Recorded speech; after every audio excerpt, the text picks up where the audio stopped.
오늘 말씀은 에스겔 24장입니다. 녹슨 가마와 저녁에 죽은 아내라는 주제로 말씀을 전하겠습니다. 예레미야 1장 13절에 끓는 가마에 대한 환상이 나옵니다.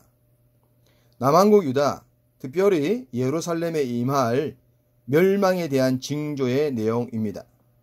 에스겔도 가마에 대해 전하면서 이스라엘 백성들이 가마에 대해 언급했던 내용을 전하고 있습니다.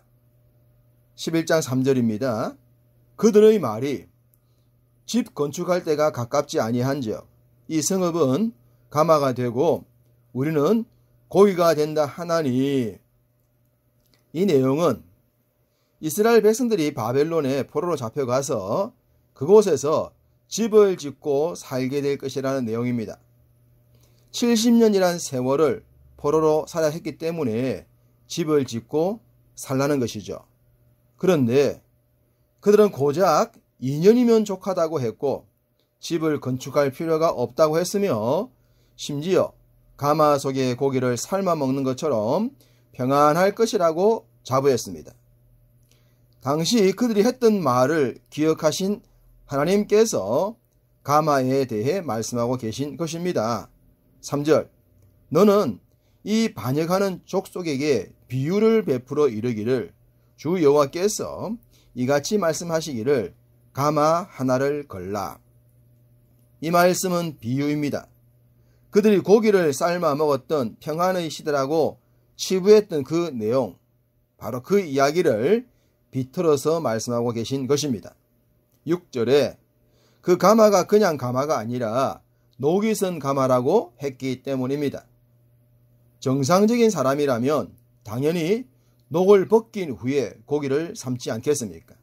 그런데 당시 이스라엘 백성들은 가마가 녹슨 것도 모르고 거기에 잘 고른 양을 잡아 삶기 위해 넣었습니다.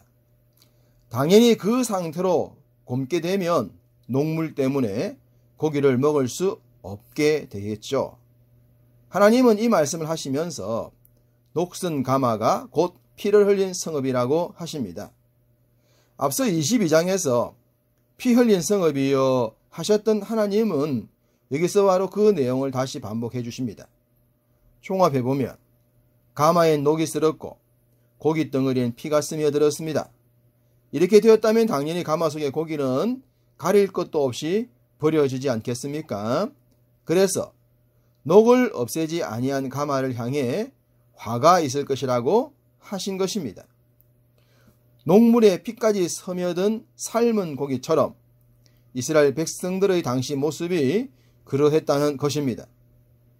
우상숭배의 죄악으로 가득했고 약자들의 피를 흘리면서 자신들은 정의롭다고 착각했던 자들, 그들에게 화가 임하는 것은 당연하고도 당연한 것입니다.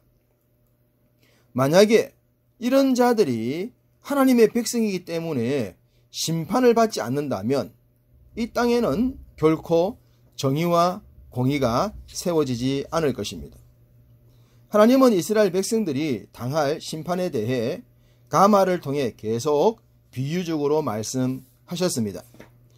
가마 속의 고기를 국물이 다 닳도록 끓이라고 말입니다.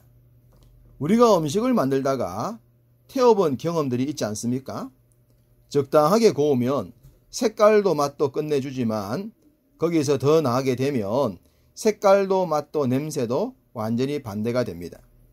특별히 가마가 벌겋게 달아올 정도로 태우게 되면 곰거리는 사라지고 쾌쾌한 냄새만 집에 배어서 한동안 빠지지 않습니다.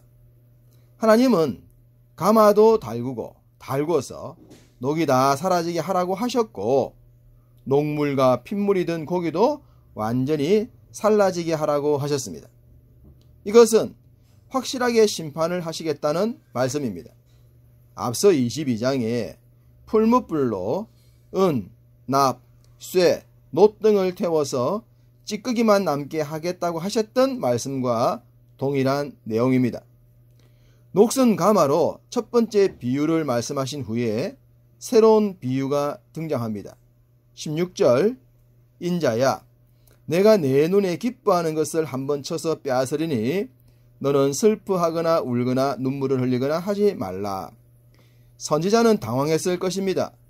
이 말씀이 무엇을 뜻하는지 알 수 없었기 때문입니다. 사람들에게는 나름대로 귀중하게 여기는 것이 있는데 그것을 갑자기 빼앗기게 되면 얼마나 고통스럽겠습니까? 그래서 이 말씀을 받은 후에 많이 힘들었을 것 같습니다. 그런데도 슬퍼하거나 울거나 눈물을 흘리지 말라고 하셨기 때문에 더더욱 괴로웠을 것 같습니다. 더더구나 이 이야기를 아침부터 이스라엘 백성들에게 전하라고 하셨습니다. 17절에 죽은 자들을 위해 어떤 슬픔도 표현하지 말라고 하셨기 때문에 아마도 자신이 말하고 있는 내용이 죽음과 관련된 말씀이라고는 생각했을 수 있었습니다. 그런데 18절 내가 아침에 백성에게 말하였더니 저녁에 내 아내가 죽었으므로 아침에 내가 받은 명령대로 행하매 그날 저녁에 자신의 아내가 죽어버린 것입니다. 얼마나 황당했겠습니까?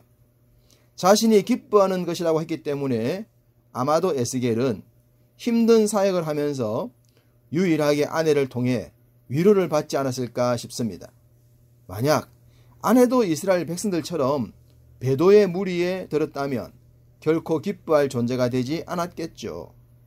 유일한 희망이 갑자기 사라졌습니다. 심지어 그 상황에서도 울 수도 없었고 눈물을 흘릴 수도 없었으며 슬픈 표정도 지을 수가 없었으니 선자의 마음이 어떠했겠습니까? 우리는 처음부터 에스겔 선지자가 많은 고통을 몸으로 당했다는 것을 봤습니다. 그런데 아내의 죽음조차도 사역의 도가 되었다는 사실을 어떻게 받아들여야 할까요? 여러분이 이런 상황에 처했다면 어떤 생각이 들겠습니까? 시대를 책임져야 할 사명자의 길은 정말로 쉬운 것이 아닙니다.